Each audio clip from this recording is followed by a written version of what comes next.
अध्यक्ष महोदय, कांग्रेस ने कभी संविधान, न संवैधानिक मूल्यों और न संवैधानिक संस्थाओं का सम्मान किया है। कांग्रेस के नेताओं ने हमेशा पर्सनल इंटरेस्ट को कॉन्स्टिट्यूशनल वैल्यूज और इंस्टीट्यूशनल डिग्निटी के ऊपर रखा।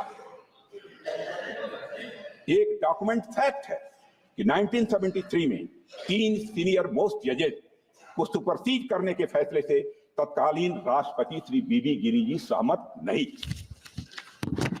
पर तत्कालीन प्रधानमंत्री ने अपनी जिद, हट और राजनीतिक दंभ के कारण राष्ट्रपति के पद का सम्मान नहीं किया। आज संविधान के तथाकथित हितैषी ये भूल जाते हैं कि श्रीमती इंदिरा गांधी ने 50 बार आर्टिकल 356 का दुरुपयोग करके चुनी हुई सरकारों को गिराने का काम किया।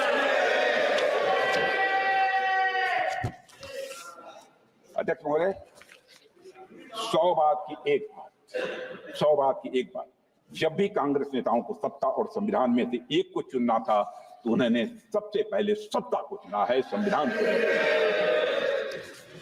मैं यहां पर अध्यक्ष महोदय उत्तर प्रदेश से जुड़ी हुई कुछ घटनाओं की मैं जरूर यहां पर चर्चा करना चाहूंगा, क्योंकि मेरे कार्यकाल की हैं जब मैं वहां अध्यक्ष था।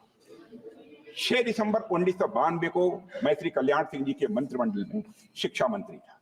दोपहर 11:30 बजे अयोध्या में एक विवादित ढांचा के गुंबद में आंशिक क्षति पहुंचने की जानकारी मिली, और जब 3-4 घंटे के बाद इस बात की पुष्टि हुई कि वहां ढांचे में भारी तोड़फोड़ हो चुकी है, तो शाम 5 बजे श्री कल्याण सिंह जी की सरकार ने राज्यपाल को इस्तीफा सौंप दिया।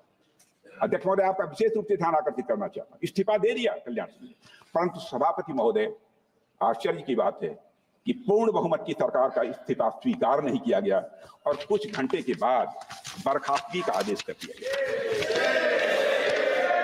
यह संवैधानिक व्यवस्था के दुरुपयोग का पहला उदाहरण मैंने अपने राजनीतिक जीवन में देखा है।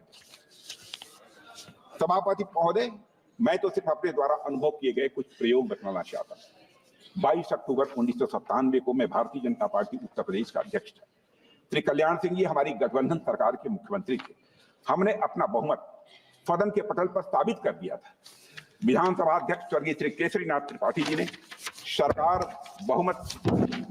सरकार के बहुमत सिद्ध होने का निर्णय भी सुना दिया था, किंतु फिर भी विपक्षी दल एक झुंड बनाकर, जिसमें हमारे कांग्रेस के मित्र थे, उत्तर प्रदेश के राज्यपाल के पास गए और राज्यपाल ने यह कह दिया, उन्हें लगता है कि सरकार के पास बहुमत नहीं है।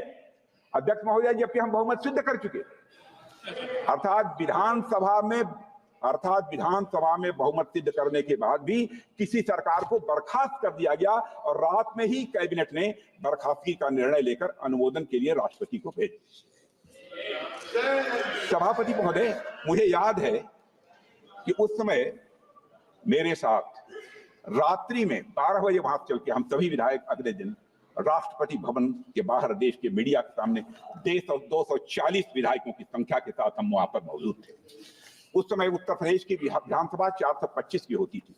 मैं आभार व्यक्त करना चाहूंगा देश के तत्कालीन राष्ट्रपति और दलित समाज से आने वाले देश के पहले राष्ट्रपति श्री के.आर. नारायणन का, जिन्होंने इस अन्याय को देखते हुए अपने संवैधानिक अधिकार का प्रयोग करते हुए उस समय कांग्रेस सरकार की कैबिनेट की संस्कृति को पुनर्विचार के लिए लौटा दिया। समाचार पत्रों ने उस समय जो शीर्षक दिया था, राष्ट्रपति महोदय के फैसले के बाद जो शीर्षक दिया था समाचार पत्रों ने अपनी खबरों का, president steps in to save democracy.